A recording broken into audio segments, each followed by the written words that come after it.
Hello दोस्तों, राम राम नमस्कार। कैसे हैं आप सब लोग? आशा करते हैं कि आप सब लोग अच्छे होंगे और भगवान से प्रार्थना करते हैं कि आप सब लोग हमेशा अच्छे रहें। Welcome to all of you in my new class. चलो आज नई क्लास की ओर चलते हैं और आज आप बताएंगे आपको कि हम लोग क्या आज पढ़ने वाले हैं। सबसे पहले आप लोग इस पिक्चर को देखिए। ये ड्राइंग आपको दिख रही है, मैं इस साइड से बताता हूँ। ये देखिए, यहाँ एक लड़का है, दिस इज अ बॉय। ये बॉय खड़ा हुआ है और ये एक्टिविटी कर रहा है। वो क्या कर रहा है? वो पतंग उड़ा रहा है। ठीक है, तो आज की क्लास में इसका रोल बहुत बड़ा रहने वाला है। जैसे किरदार, जैसे मैंने पहले बताया था, तो अब वो किरदार क्या रहने वाला है, ये ड्राइंग क्यों बनी हुई है, इसका मेन एम क्या है, इसका मेन टारगेट क्या है, आप लोगों को क्या एक्सप्लेन करना है, आप लोग ध्यान दें। और हाँ, बिल्कुल आप बहुत ही अच्छे से ध्यान दें, कंसंट्रेट करें। एक बार इस तरीके से आप लोग समझेंगे जो चीज मैं समझाने जा रहा हूं, तो really you will never forget it. Okay, आप कभी नहीं भूलेंगे। So please pay attention. तो अभी हमने लिखा subject plus verb plus object. ये वर्ड्स बहुत, जब हम पूरा सेंटेंस सब जब सीखेंगे ना, सेंटेंसेस, टेंसेस, ट्रांसलेशन एक्सेट्रा, पूरी इंग्लिश जब सीखेंगे, इंग्लिश लैंग्वेज से लेके लिटरेचर से लेके पूरा स्पोकन इंग्लिश तक जब हम लोग चलेंगे, जो जर्नी कंप्लीट करेंगे, तो ये वर्ड्स बहुत घूमने वाले हैं। अच्छा, इनको हिंदी में क्या कहते हैं वो भी समझ लीजिए।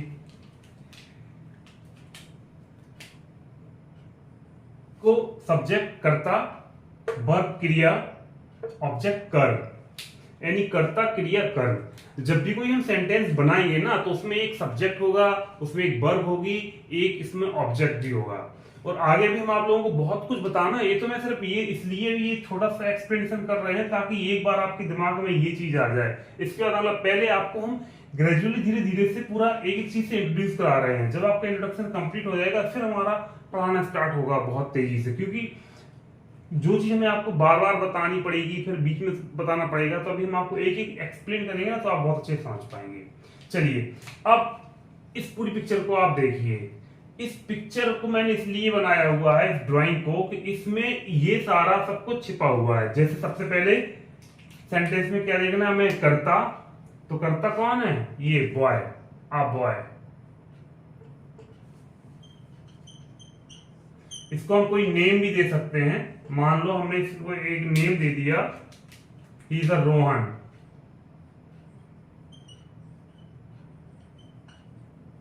ठीक है, या तो वैसे या बॉय बोलेंगे या रोहन बोलेंगे। ये सब्जेक्ट है। अब वर्ब, वर्ब क्या होता है? क्रिया। अभी हम लोग पार्ट्स ऑफ स्पीच में चलेंगे, तो वहां पूरा वर्ब का एक बहुत बड़ा क्लैरिफिकेशन करेंगे। इस सिर्फ शॉर्ट में बता रहे हैं, क्योंकि वर्ब को अलग से एक्सप्लेन करने के लिए पूरी एक क्लास चाहिए होगी। तो वर्ब, वर्ब की फॉर्म्स होती हैं, first form, second form, third form. ठीक है, फॉर्म्स का यूज कैसे करना होता है वो भी मैं आपको बताऊंगा, और प्लस आईएनजी का कैसे यूज करते हैं वो सारा सब कुछ वो पूरा डिस्कशन करेंगे, वो पूरा डिटेल बताएंगे। तो अभी हमें समझ में आया। ये सबसे पहले हमने यहाँ फाइंड आउट किया कर्ता यानी सब्जेक्ट। सब्जेक्ट कौन है? ये लड़का है।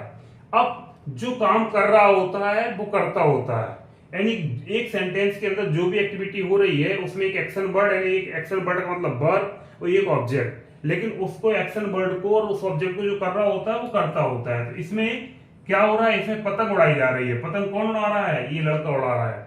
तो ये बॉय, ठीक है, a boy is flying a kite.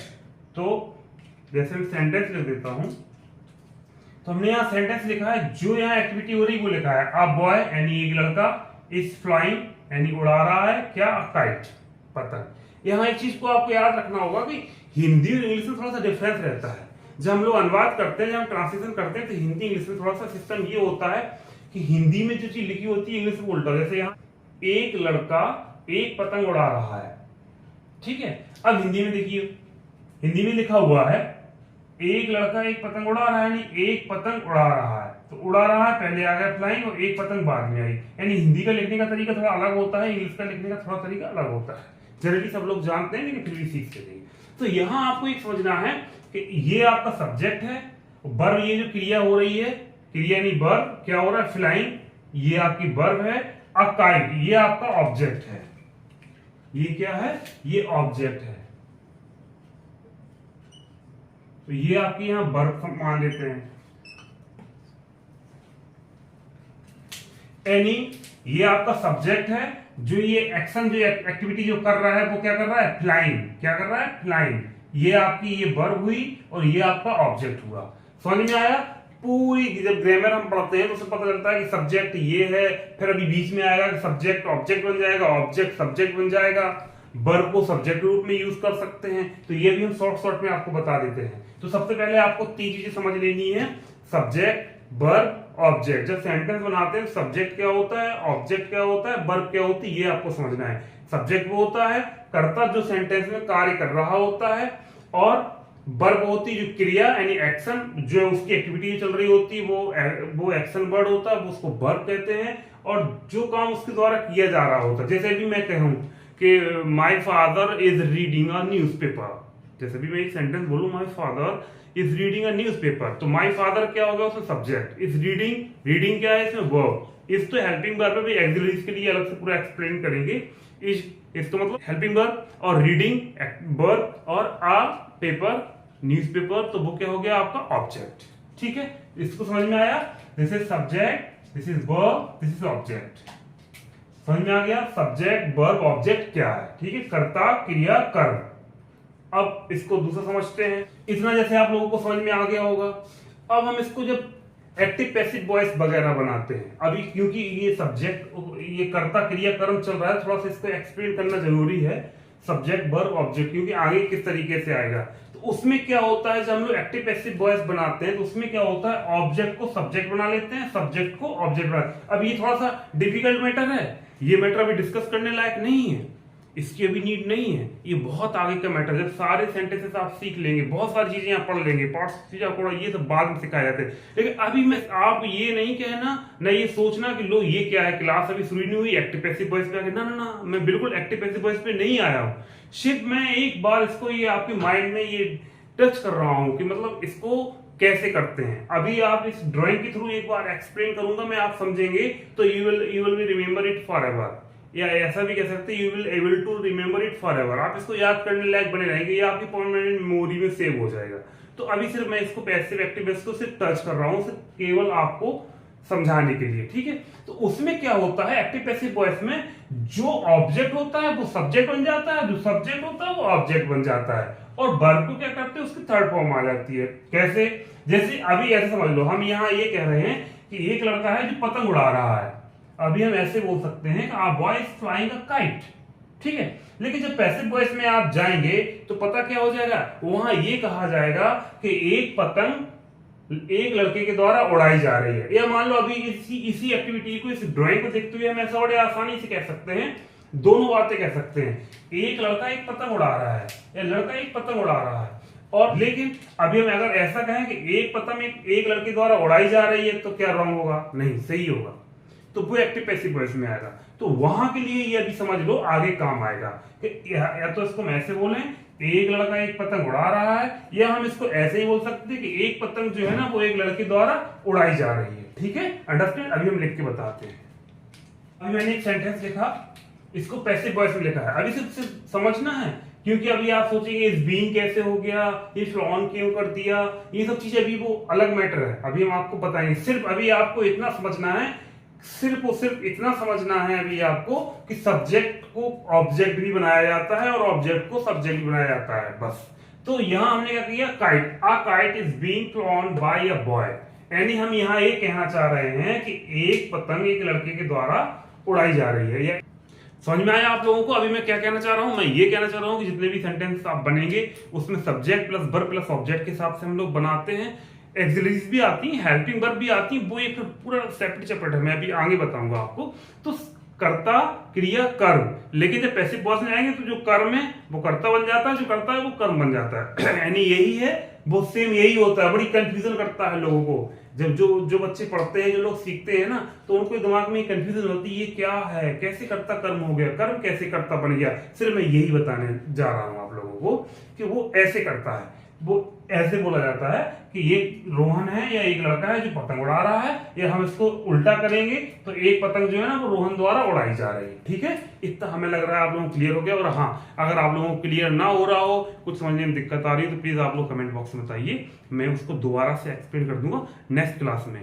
हमें लग रहा है कि जो लोग देखते हैं ना, अगर आप लोगों को कोई प्रॉब्लम हो रही है तो आप कमेंट बॉक्स में जरूर एक बार नोट डाउन कर दें। तो अगर हमारे वीडियो आप लोगों को पसंद आ रहे हो, आप लोग देखते हैं, तो प्लीज आप वीडियोस को लाइक करते चलिए और कमेंट्स करिए, ज्यादा से ज्यादा लोगों को शेयर करिए, और हाँ, चैनल को सब्सक्राइब भी करते चलिए जो आप लोग देख रहे हैं ना, ताकि हम और ज्यादा से ज्यादा आप लोगों को अच्छे से अच्छा पढ़ा सकें। तो इतना आप लोगों के समझ में आया होगा। अब बात सब्जेक्ट की हो गई, सब्जेक्ट को हमने ऑब्जेक्ट बना लिया, ऑब्जेक्ट को सब्जेक्ट बना लिया। अब वर्ब को देखो, वर्ब को भी सब्जेक्ट बनाया जाता है। अब ये भी मैटर एक पूरा अलग सेक्शन, अभी पूरा एक्सप्लेन करेंगे आगे चल को, लेकिन अभी बताना इसलिए मैंडेटरी हो रहा है कि आप लोग इसको समझ सकें, इसलिए अभी ये मैंडेटरी बता रहे हैं आपको कि आपको दिमाग में एक चीज आएगी ना, कभी आप सोच सकते हैं कि वर्ब को भी सब्जेक्ट बनाते हैं, कैसे बनाते हैं, अभी हम बताते हैं। अभी बात ये चल रही है कि सब्जेक्ट कितने हो सकते हैं। कभी कभी ऑब्जेक्ट सब्जेक्ट हो सकता है, वर्ब भी कभी सब्जेक्ट हो सकती है। कैसे हो सकती है, चलिए देखते हैं। तो अभी हमने लिखा to fly a kite is a good exercise, यानी ऐसा कह सकते हैं कि पतंग उड़ाना एक अच्छी एक्सरसाइज है, एक अच्छा व्यायाम है। तो पतंग उड़ाना, टू फ्लाई अ काइट, इसको ये सब्जेक्ट बन गया, टू फ्लाई अ काइट ये सब्जेक्ट बन गया आपका।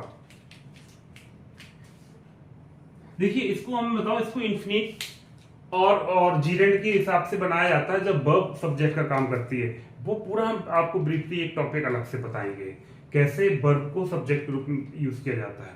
तो आई थिंक हमें लग रहा है कि इतना आपको समझ में आया होगा। एक सेकंड इसका रूप जीरेंड भी होता है, इसमें वर्ब जो है ना सब्जेक्ट का काम करती है, वो आपको डिटेल में पूरा बताएंगे कैसे होता है। तो इसमें देखिए आप, टू फ्लाई अ काइट यानी पतंग उड़ाना एक अच्छी एक्सरसाइज है, यानी क्या सब्जेक्ट क्या हो गया इसमें, पतंग उड़ाना। जो क्रिया हो रही थी वो सब्जेक्ट रूप में काम कर रही है, पतंग उड़ाना एक अच्छी एक्सरसाइज है। हालांकि ये मैटर आप लोगों को सब तक कम समझ में आया, भी इस बाद में चर्चा करते हैं। पहले आप लोग इतना समझ गए होंगे। तो हमारा उद्देश्य सिर्फ आप लोगों को इतना बताना था कि सब्जेक्ट क्या होता है, ऑब्जेक्ट क्या होता है और वर्ब क्या होती है, ठीक है। और इसके साथ साथ हमें आप लोगों को ये भी एक्सप्लेन करना था कि कैसे सब्जेक्ट को ऑब्जेक्ट बना सकते हैं, कैसे ऑब्जेक्ट को सब्जेक्ट बना सकते हैं, और कैसे कभी कभी वर्ब को हम लोग सब्जेक्ट रूप में भी यूज कर सकते हैं। तो आई होप दैट आप लोगों को इतना समझ में आया होगा, और इसमें कोई भी अगर आपको डाउट लग रहा हो तो प्लीज आप लोग कमेंट बॉक्स में बताइए, और हाँ, लाइक जरूर करिए, कमेंट करिए, और हमारे चैनल को शेयर करिए, सब्सक्राइब करिए होगा। अब मिलते हैं नेक्स्ट क्लास में, तब तक अपना बहुत ख्याल रखिएगा, अच्छे से रहिएगा। Thanks a lot for watching, और मिलते हैं नेक्स्ट क्लास में। तब तक नमस्कार, राम राम, थैंक यू।